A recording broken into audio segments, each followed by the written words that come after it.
Bonjour et bienvenue, j'espère que vous allez bien. Comme tous les jours, on se retrouve pour parler actualité NFT, blockchain gaming et metaverse, le tout en 10 minutes, bien sûr, wink wink.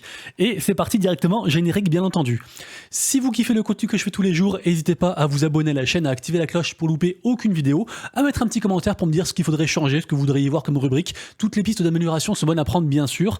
Et aussi, surtout le petit pouce en l'air, merci beaucoup. On approche quasiment à chaque fois des 100 pouces en l'air, donc vraiment merci beaucoup. Et d'ailleurs, un autre merci aussi également, puisque vous avez pu constater, il y a beaucoup de giveaways en ce moment sur à la fois la chaîne, le Twitter et le Discord. Et en fait, c'est d'une part, c'est pour vous remercier.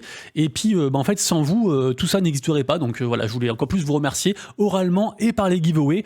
Donc je vous rappelle que dernièrement, on a eu du coup 250 packs CTA. On a eu le NFT aussi Ape Fun qui coûte quand même 0,03 ETH qu'on a fait hier. On a eu aussi les 250 balles sur Lizzy sur Twitter, 200 balles aussi sur Twitch aussi. On a eu aussi bien sûr les tokens Dogo, même coin sur Solana sur Twitter et sur Discord. Je vous rappelle aussi que n'hésitez pas à rejoindre mon Discord parce qu'il y a pas mal de giveaways. J'en fais régulièrement. Là, je vais encore faire du coup des NFT sur Solana qui coûtent genre environ un sol. Il y a encore 2 NFT à gagner. Donc du coup voilà, n'hésitez pas à rejoindre tout ça. C'est pour vous et c'est trop cool en fait de pouvoir vous récompenser, d'être là tous les jours. Donc merci beaucoup évidemment. Et évidemment, restez bien jusqu'au bout de la vidéo puisque aujourd'hui je vous dévoilerai en fait mon passage devant Eric Larchevêque, le cofondateur de Ledger. Et enfin vous verrez, mais voilà, je vous dévoilerai ça du coup dans la vidéo. Restez bien jusqu'au bout. La vidéo du jour a été réalisée en partenariat avec le projet NFT Face Art. C'est en fait une initiative du projet The Artist qui est en gros, je vous en parlerai juste après, mais pour la faire très courte, c'est un réseau social en fait pour les artistes. Et là en fait ils vont faire une collection NFT qui est très intéressante, donc c'est pour ça que j'ai accepté le partenariat. Bien sûr, retenez bien en tête que tout ce dont je vais vous parler maintenant, ce n'est en rien un conseil d'investissement, c'est juste en fait une fenêtre de visibilité sur un projet que j'aime bien, avec lequel j'ai fait un partenariat.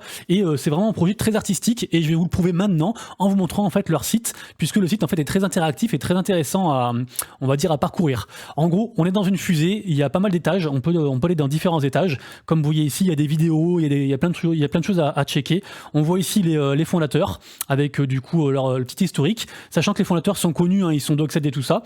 Ici, à chaque fois qu'on a un point d'interrogation, on a une espèce de FAQ interactive qui est très intéressante. Et voilà, comme ça, on peut avoir pas mal de choses, en fait, une idée un peu générale du projet et de la folie artistique qui se trouve derrière.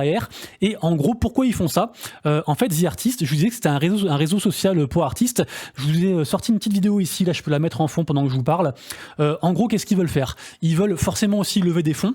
Ils veulent permettre aux gens en fait d'avoir une sorte de ticket en fait pour avoir des parts sociales du coup de la boîte. Ils veulent aussi faire une levée de fonds réservée aux holders du NFT et ils veulent bien sûr sortir la version en fait de leur réseau social. Un réseau social, en gros, vous allez voir sur la vidéo, mais en gros, ça permet de manière très simple en fait de prendre contact avec plein d'autres artistes, de partager, je sais pas, son... comment on appelle ça le truc là que les gens ont? Son truc book là, le truc des artistes là, où vous mettez toutes vos photos, toutes vos œuvres et tout ça là. Je sais plus comment on appelle ça. Mais bref, du coup, vous pouvez partager ça, vous pouvez écrire aux gens, enfin c'est vraiment un truc, on va dire un cercle vertueux win-win. Et donc, ils font là les NFT.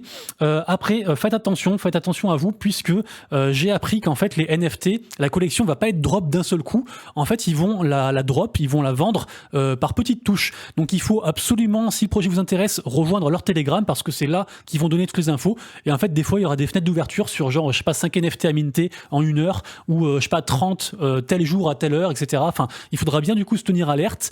Et voilà. Après, il y a pas mal d'avantages à être holder, notamment un abonnement à vie à The Artist. Il y a pas mal de choses. Moi, je vous mettrai tous les liens en description pour ceux que ça intéresse. Bien sûr, faites bien vos propres recherches. En tout cas, moi, j'ai bien kiffé le projet. J'ai aimé me renseigner dessus. Et je vous tiendrai au courant, je pense aussi sur leur grosse news qui paraîtra dans les jours qui suivent. N'hésitez pas à poser des questions du coup sur la collection NFT. Et d'ailleurs, on voit un des NFT ici en fait. Apparemment, il y a plus de 280 on va dire outils ou appareils qui vont en fait ajouter aux têtes des créateurs qui illustrent les NFT. Donc vraiment très sympa. En tout cas, merci à eux pour leur confiance. Et nous, on commence directement la vidéo du jour. C'est parti. Et on démarre directement avec une news dont j'ai déjà parlé, mais je voulais revenir dessus puisque ça fait écho directement à ma vidéo de l'autre jour où du coup je faisais le parallèle entre le NFT et le Bitcoin en disant que les NFT et la crypto c'était pareil pour beaucoup de personnes, et je parlais aussi d'argent, comme quoi dans la tête des gens, beaucoup de gens pensent que NFT égale argent. Bien sûr on peut spéculer, bien sûr on peut faire de l'argent, mais les NFT c'est avant tout une technologie. Je sais que je me répète, peut-être que ça va saouler certaines personnes, mais les NFT sont un outil formidable.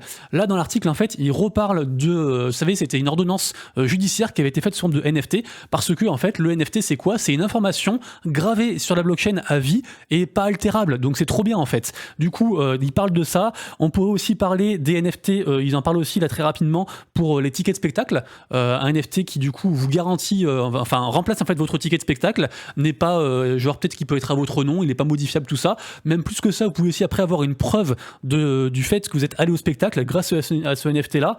On peut aussi parler des NFT utilisables en fait pour je sais pas, les transactions immobilières, pour plein de choses différentes, dans les jeux vidéo aussi bien sûr. Mais voilà, c'était pour revenir un petit peu là-dessus et remettre une petite couche parce que j'aime bien ça. Ensuite, Steven Soderbergh, je sais pas si vous connaissez, c'est un réalisateur indépendant très connu en fait, qui préside beaucoup de jurys et beaucoup de cérémonies en fait pour tout ce qui est en fait film, en fait réalisation de film. Et en fait là on a le film Caladita.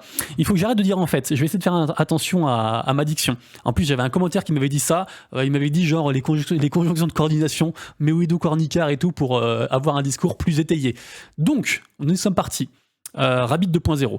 Donc Caladita, c'est un film qui a été financé par les NFT, par 500 personnes.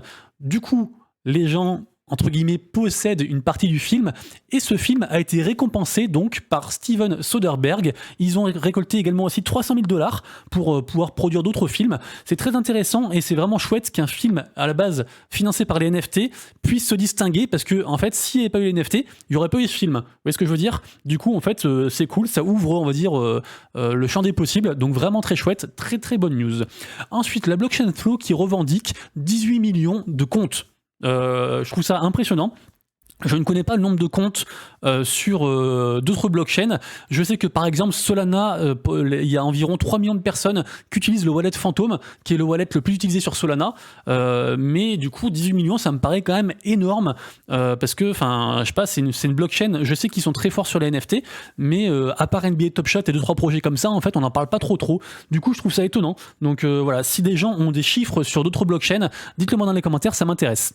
Ensuite, Woodstock va revivre. Le festival emblématique de 69, Woodstock, va en fait être retranscrit dans le métaverse via une expérience unique. Donc c'est un projet qui est encore très early, mais en fait ils vont servir de Unreal Engine 5, donc un moteur de jeu à la base, pour en fait reconstituer en fait le festival. Et en fait les gens du coup pourront se balader dans le métaverse, dans le festival, et écouter, enfin genre prendre contact avec les artistes, écouter des chansons, etc., des concerts. Donc très intéressant, c'est très early. Si bien sûr vous voulez avoir les liens des articles dont je parle, vous avez tout en description, et après c'est à vous de faire vos propres recherches pour voir si vous voulez vous renseigner sur le projet, investir, tout ça. MetaMask, alors ça c'est actuellement, ça se passe en ce moment, mais il y aura une rediffusion et c'est très intéressant. C'est peut-être plus pour les devs qui nous regardent, mais sachez que MetaMask en fait, ils vont reproduire, comment dire, ils vont diffuser en fait un espèce de résultat d'hackathon. Un hackathon en fait, c'est quand les gens en fait, un projet genre soumet une problématique, et en fait ils demandent à des devs par exemple de la résoudre. Par exemple là c'était en fait comment faire progresser la sécurité des wallets, et donc il y a différentes personnes qui ont essayé de faire des travaux en fait et qui ont répondu à cet appel, et donc là c'est les gagnants qui vont expliquer en fait leur prochain projet, leur peut-être technologie innovante, leurs choses comme ça. Donc je pense que c'est très intéressant. C'est pas pour tout le monde, mais ça m'avait l'air intéressant. Je parle pas trop de technique ou de trucs de dev, donc voilà, je vous invite à suivre ça si vous êtes un petit peu féru de ce genre de choses. Ensuite, la collection Doodles, collection emblématique de ETH, qui acquiert un studio d'animation qui a été nominé aux Emmy Awards. Le studio s'appelle donc Golden Wolf. C'est vraiment impressionnant puisqu'en fait, grâce à Golden Wolf, ils vont pouvoir en fait faire plus de contenu, notamment du contenu en fait d'animation lié à l'intelligence artificielle. Donc c'est vraiment un gros programme. Donc très belle initiative de la part de Doodles, qui continue à produire beaucoup de choses, qui sont très forts aussi dans tout ce qui est events. Donc vraiment pour moi c'est un très joli projet. Rug Radio, qui est peut-être le média le plus connu au niveau NFT. Ils font des Twitter Space endiablés. D'ailleurs, ça coûte assez cher en tant que, qu'invité pour y aller, parce que en fait ils rémunèrent ça. Et pourquoi je vous dis ça? Parce qu'en fait c'est vrai que Rug Radio, c'est à la fois une très belle fenêtre d'exposition pour des projets NFT, c'est à la fois une sorte de DAO, puisque en fait c'est en fait les gens en fait possèdent Rug Radio, donc c'est assez intéressant vu que c'est la commu aussi qui est au cœur de ça.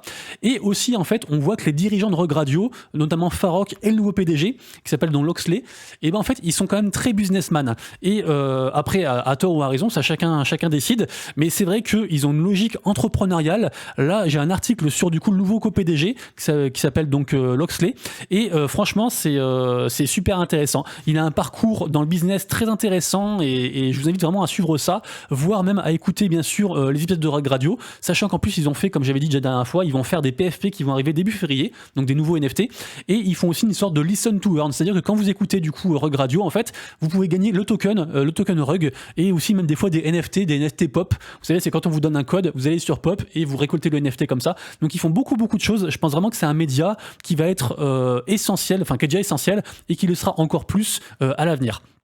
Ensuite, le CEO de Limit Break, Gabriel Landon, je sais pas comment on prononce, qui est donc derrière la collection Digi Degaku, collection dont je suis fan, qui nous confirme donc que le Super Bowl c'est bien donc le 12 février, et donc ce sera ce jour-ci qu'ils vont diffuser le fameux, comment on dit là, le truc des téléphones là qu'on flash là, bon je sais pas comment on appelle ça, le QR code, voilà. Donc il y aura un QR code, les gens vont pouvoir le flasher en fait et minter gratuitement une collection Dragon. J'en profite aussi pour vous dire que les enregistrements en fait pour être whitelistés sur la collection Vilain qui va arriver juste avant, ils sont clôturés, donc on attend de voir. Et si jamais, j'ai aussi calculé, j'en avais parlé hier, j'ai calculé du coup, parce que en fait si vous avez un NFT Genesis Digi Degaku ou alors un NFT Hero, vous aurez un airdrop d'un NFT Vilain, ok, sachant que le NFT Hero coûte en offre d'achat, vous pouvez en choper un pour 4 ETH, ok. Du coup, si vous avez ça, vous aurez du coup un airdrop d'un vilain. On ne connaît pas le prix. Et si jamais vous achetez une potion de vilain qui coûte, on va dire, environ 1 ETH si vous avez de la chance et que vous faites une bonne offre et qu'elle est acceptée, du coup, vous pouvez transformer un super vilain. Et si vous avez un super vilain, vous aurez un airdrop de dragon. En gros, vous pourrez minter le dragon de manière sûre et certaine. Vous aurez des spots en fait fixes. Donc du coup, la question se pose, est-ce que ça vaut le coup de dépenser 5 ETH pour du coup avoir ces deux NFT là, puis après les airdrops? Je ne sais pas. Je pose la question. Pour moi, c'est très très cher. Donc vivement la DAO Rabbit, qu'on puisse du coup acheter ça ensemble. En tout cas, ça reste un projet que j'aime beaucoup. Ça se réveille chez Azuki, pareil, Azuki collection emblématique sur OTH, avec beaucoup de drama, avec beaucoup aussi de très belles choses. Et donc là, ça commence à s'activer. D'ailleurs, le floor price a pas mal augmenté. Je crois qu'il a pris 2 ETH. Donc voilà, ils réalisent pas mal de choses. Ils expliquent un petit peu ce qu'ils vont faire. Ils font beaucoup de contenu aussi. Donc là, ils sont en train de prendre une belle tournure Azuki. J'aime beaucoup. On a aussi le studio Artefact qui se réveille, qui est derrière, entre autres, les Clonix. Puisque donc ils ont lancé pas mal de choses, notamment du coup des choses qu'ils vont faire en 2023, notamment sur leurs chaussures. Je vous rappelle que ce studio est en partenariat avec Nike, et aussi bien sûr sur la mécanique de burn des espèces de land qu'ils avaient du coup filé aux holders. Ils ont rassuré les gens, cette fois-ci il n'y aura rien à acheter, parce que c'est vrai que les Clonix, Artefact en général, ils sont très connus pour ça. En fait, les avantages qu'ils donnent à leur commu, à leur holder, c'est le fait de pouvoir acheter leur marque, leur produit, ce qui est du coup un petit peu relou, vous en conviendrez. En plus il y avait aussi le bad buzz avec les chaussures qui étaient utilisable que aux États-Unis, donc voilà. Donc là c'est une bonne nouvelle, puisqu'en fait les gens vont pouvoir burn du coup leur espèce de petit bâtiment, leur espèce de land, et en fait ils vont pouvoir choisir ce qu'ils veulent en fait au final, parce qu'il y a différents lands au final après la mécanique de burn. C'est un peu fou ce que je vous raconte, peut-être que vous en fichez si vous n'êtes pas dans le projet, mais c'est juste pour vous dire que les Clonix, beaucoup de gens les enterrent, le floor price a vraiment droppé, mais là s'ils se reprennent, peut-être que ça peut être un bon moment en fait pour in dans le projet, et on va dire à moindre coût, et puis du coup profiter en fait de toutes les belles choses qui vont arriver par la suite. Pardon, je l'espère. Ensuite on a les parfums Yves Saint Laurent qui arrivent dans le Web 3. Alors pour l'instant on sait pas grand chose, on sait qu'il y aura que la collection va être en 2 parties, que ça va s'intituler du coup Black Opium The Night Is Ours, donc la nuit est à nous, et pour la faire courte, ça va arriver début mars, et il y aura 2000 NFT, donc des plus rares, avec des avantages du coup digital, donc à la fois NFT et à la fois physique. Donc on suivra ça bien entendu. Ensuite, alors Kungs, qui c'est, je vous le rappelle, c'est un mec qui bosse pour Memland, très grosse collection avec les patates et tout ça, les captains, détenus par Nangag, énorme compagnie mondiale, suivie par des millions de personnes spécialisées dans le même en fait. Et en gros, Kungs, il a fait sa propre collection, ok, qui s'appelle Cubes, et il va refaire une autre collection plus tard qui s'appelle Yoga Pets, qui est son main project. Ok, ça c'est pour fixer les bases. Là, il a dévoilé en fait qu'il était en bisbille, il était plus ou moins en partenariat avec à la fois Animal Club Brands et à la fois Yuga Labs. C'est assez extraordinaire. Donc du coup je suis très content d'en avoir. Pour l'instant le floor price en plus il a même baissé, donc il avait augmenté, là il a rebaissé, donc je pense que quelqu'un en a vendu pas mal, donc c'est vraiment un truc à suivre, puisque en général Animal Club Brands, Yuga Labs, ça sent bon. Et aussi on a aussi Olive X WorkMe, qu'est-ce que c'est? C'est en fait un projet qui est mené par qui? Par un des devs de chez Memland. Donc en fait, tout est plus ou moins lié. Et en gros, eux, ils sont aussi en partenariat avec Avium. Avium, c'est un projet, il faut bien suivre, hein. Avium, c'est un projet qui se minte demain, qui est, d'ailleurs je l'ai mis ici je crois, non pardon, ça c'est Olive X, et Avium c'est ça, voilà. Donc en gros c'est un projet qui veut être un petit peu le nouveau Disney, mais version Web 3. Moi d'ailleurs je suis en partenariat avec Avium, donc je suis très content parce qu'en fait quand j'étais en partenariat avec eux, je ne savais pas tout ça, tout ce que je viens de vous dire là, et en gros pour moi tout ça sent très bon, sachant qu'en fait tout ça c'est des communautés à la base asiatiques, et en fait on est en train de se rendre compte qu'ils se connaissent tous en fait, ils se connaissent tous, ils s'entraident tous, et donc ça sent très très bon pour la suite pour tous ces projets là. Donc j'ai pas envie de faire FOMO, bien sûr faites vos propres recherches, mais voilà, je tenais à vous tenir au courant parce qu'en général, tous ces trucs-là qui s'imbriquent, pour moi, c'est des bonnes choses, c'est des bonnes nouvelles, donc je vous en parle.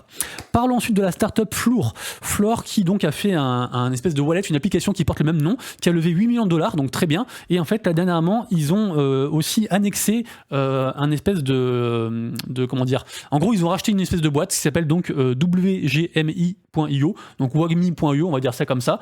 Et en fait, ce wallet-là, je le connais pas trop, mais pas mal de gens m'en parlent. Apparemment, en fait, ce qui est cool, c'est que ça vous donne en temps réel l'estimation en fait de votre portefeuille NFT. En gros, c'est tout un truc pour, on va dire, regrouper vos NFT sur différentes plateformes, ETH, Solana, ce que vous voulez, et après avoir en fait différents outils qui permettent d'analyser votre portefeuille et d'avoir un suivi en fait. Donc c'est assez intéressant. Je pense qu'il faudrait que je dise ça. Et voilà, si quelqu'un connaît, toujours pareil, dites-moi dans les commentaires, comme ça on en parle. Et puis voilà. Artblock, bon, je présente plus Artblock, hein, c'est en gros c'est ce qui symbolise vraiment l'art génératif au niveau des NFT. Il propulse plein d'artistes et tout, enfin c'est vraiment un chouette truc. Et en fait chaque année ils font des rencontres. Là la rencontre du coup aura lieu fin septembre, donc le 21-24 septembre. Malheureusement c'est dans des pays un petit peu loin puisque c'est à Singapour, en Thaïlande, etc. et tout, donc bon, moi je pourrais pas y aller. D'ailleurs, j'ai même pas de passeport d'ailleurs, mais voilà, je vous tiens quand même au courant parce que ça reste, même si c'est pas en Europe ou en France, ça reste quand même des événements, on va dire mondial au niveau NFT. Donc je pense que ce sera un truc à suivre, et il y aura sûrement aussi pas mal de news des NFT aussi qui vont sortir par rapport à tout ça. Donc ça restera un truc à suivre.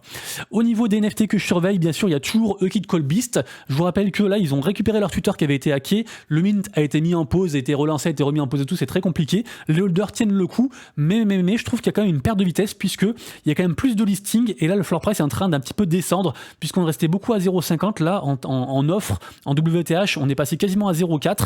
Donc moi j'avais vendu le mien à 0,52 et je pense que je vais en racheter parce que j'aime beaucoup le projet. Je trouve qu'il est très résilient et je serais pas étonné qu'après le mint en fait il parte dans les stratosphères, genre 1 ou 2 ETH.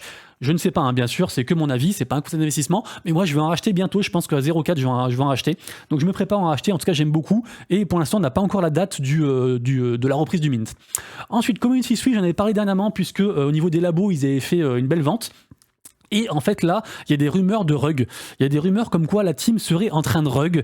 Alors bien sûr, c'est que des rumeurs, mais faites attention. Si vous êtes dans le projet, renseignez-vous bien, checkez bien. Là, le floor price en a pris un petit coup. Donc si c'est que des rumeurs, ça peut être une bonne idée en fait pour du coup acheter et pour entrer dans le projet. Mais pour l'instant, voilà, il y a des petits trucs qui sentent pas très très bon. Je vous rappelle qu'aujourd'hui, le mint le plus hypé, ce sera Toshis qui est dans 2h53. Donc en gros à 16h heure française.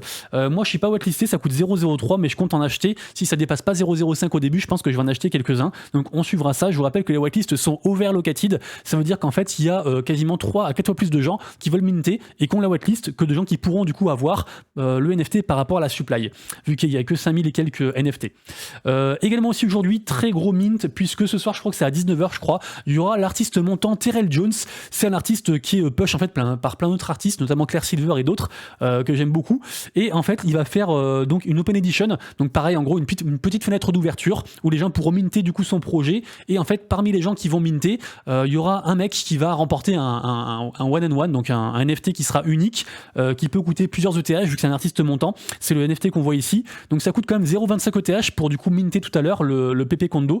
Et sachant que moi je pense que c'est une belle opération, j'ai pas envie de faire FOMO, c'est risqué, en plus c'est sur la plateforme Babylon, c'est pas sur sur celle dont je parle régulièrement et à chaque fois j'oublie le nom, mais bref, en tout cas je pense que c'est un mint à suivre aujourd'hui qui risque de bien marcher, donc voilà, je vous en parle également aussi. Également aussi aujourd'hui on aura Fish Mafia, bien sûr vous aurez tous les liens en description, et on aura aussi le projet que j'aime beaucoup qui s'appelle Riveria, donc j'ai déjà pas mal parlé et que je pense minter. Malheureusement je ne suis pas whitelisté, donc si je mint, à mon avis ça me paraît compliqué, ce sera ce soir dans 6 heures, donc vers 20h, un truc comme ça, 19h30 20h, mais voilà, a priori je vais sûrement acheter au secondary je pense. Au niveau gaming, on a un jeu qui fait pas mal parler, qui est une sorte de SimCity qui s'appelle Mega World, qui est un partenariat avec la BNB Chain, et en gros il y aura une pré-vente en fait de NFT. Je crois qu'il y aura un cas NFT, ce sera tout début février, le 2 février je crois, et après il y aura d'autres ventes aussi mi-février, donc ça peut être intéressant de se renseigner sur ce projet là, puisqu'il est quand même pas mal push, il y a une petite hype aussi, au niveau réseaux sociaux ça réagit bien, donc moi j'aime bien et du coup je checkerai ça. D'ailleurs je vous ai mis ici le site, de toute façon je vous le remettrai en commentaire bien sûr comme d'habitude. Axie Infinity on en a parlé hier avec la montée exponentielle de l'AXS, qui a d'ailleurs redescendu un peu, je crois qu'il a perdu 6-7% aujourd'hui, mais sachez que voilà, ce qui est cool c'est qu'en fait il y a de plus en plus de gens qui se remettent à jouer à Axie, qui s'y réintéressent, puisque je vous le redis en fait, mais quand vous concourez dans le ladder, dans le leaderboard, à la fin vous avez de l'AXS qui est donné, donc même si le SLP c'est compliqué, l'AXS réagit très bien pour l'instant, l'APR est très bon aussi, donc c'est plutôt cool. Apparemment ils ont enregistré un volume de vente aussi de plus de 200%, donc Axie qui revient sur le devant de la scène, qui s'oriente aussi beaucoup sur l'e-sport, donc très intéressant. Axie pour moi ça reste un très bon projet dans lequel je suis toujours investisseur. Ensuite j'ai été passé à côté, ou je sais plus si je l'avais dit parce que des fois je raconte plein de trucs, après j'oublie, à force de dire plein de news, après des fois j'oublie ce que je raconte, mais sachez qu'il y a un partenariat stratégique entre Binance et Marblex. Marblex c'est qui en fait? Marblex c'est le studio qui est derrière Netmarble, et Netmarble, le jeu dont beaucoup de gens ont parlé dernièrement, c'était Ni no Kuni. On en parlait beaucoup il y a 3-4 mois, même sur les streams on en voyait beaucoup, c'est le jeu qu'on voit ici, une sorte de MMORPG en fait, un peu ambiance japonaise que les gens aiment beaucoup. Netmarble ils sont aussi derrière pas mal de projets, donc vraiment ça peut être chouette de voir un peu ce qu'ils font, de peut-être être sur leur prochain projet, parce qu'en fait ils délivrent beaucoup de différents projets gaming, donc très intéressant du coup ce partenariat entre du coup Binance et Marblex. Donc voilà, c'est du coup ils vont les aider pour leur fournir des solutions sur Binance Custody, Binance Pay, etc. et tout, donc voilà, c'est un peu technique, mais en gros voilà, c'est un partenariat stratégique qui je pense aide beaucoup plus Netmarble que Binance, et donc je pense qu'il y a un peu d'argent qui a été filé à Binance par rapport à ça. Ensuite pas mal de gens parlent beaucoup de j'arrive plus à parler, de Smash Stars actuellement. Je vous rappelle qu'il y aura un mint qui va se dérouler dans quelques jours, semaine prochaine, dans une semaine pile poil, le 31 janvier. Si ça vous intéresse, parce qu'en fait j'en avais déjà parlé de ce jeu là, je vous remets une petite démo du jeu si vous voulez, c'est un jeu de course un petit peu foufou comme ça. Si jamais ça vous intéresse, sachez qu'on peut jouer à la démo, il y a une alpha démo qu'on peut jouer sur leur site, donc allez checker ça, et en gros ce sera un jeu qui sera gratuit et qui est sur Immutable X, avec du coup pas mal de hype, donc je pense que je vais peut-être en minter et jouer au jeu. En tout cas j'aime beaucoup, il avait aussi été nominé pour différentes catégories sur des cérémonies en fait qui récompensent des jeux Web3, donc on suivra ça. En tout cas c'est un truc que j'aime bien. Et bien sûr, on finira la vidéo du jour par notre ami Eric Larchevêque. Est-ce que vous connaissez l'émission Qui veut être mon associé? Je pense que oui. Est-ce que vous connaissez Ledger? Je pense que oui. Sachez que voilà, ce mec-là, c'est un entrepreneur de génie. Il a fait donc Ledger, il a fait aussi des boîtes de formation aussi dans l'informatique. Et en gros, il fait un live Instagram aujourd'hui même entre 5h et 19h, et je me tâte à y passer. Alors, le problème, c'est que j'ai pas encore de projet. À la base, il dit, vas-y, venez, on va dire comme à McDo, venez comme vous êtes, vous me parlez d'autres projets, et si je kiffe, je vous dis ce que j'en pense. Donc peut-être que je vais lui parler de la DAO Rabbit ou de ce que je fais sur YouTube, donc à voir. En tout cas, ce sera tout à l'heure, du coup, à 5h. Si jamais ça vous intéresse, on se rejoint sur Discord pour en parler et voir ce qu'on peut faire tous ensemble. En tout cas, ce serait très marrant du coup de faire ça en direct, voire de record ou quoi. J'ai pas mal de projets en tête qui sont liés à ma chaîne, à la DAO Rabbit et à d'autres choses aussi. Donc pourquoi pas du coup faire ça ensemble, ça peut être intéressant. Dites-moi dans les commentaires ce que vous en pensez. En tout cas, nous, du coup, on se quitte là-dessus. Donc peut-être à tout à l'heure pour ceux qui veulent. Sinon, à demain pour la prochaine vidéo Actu, NFT et Blockchain Gaming. Et d'ici là, bien sûr, prenez soin de vous, de proches et de vos lettres. C'était Monsieur Rabbit. Ciao!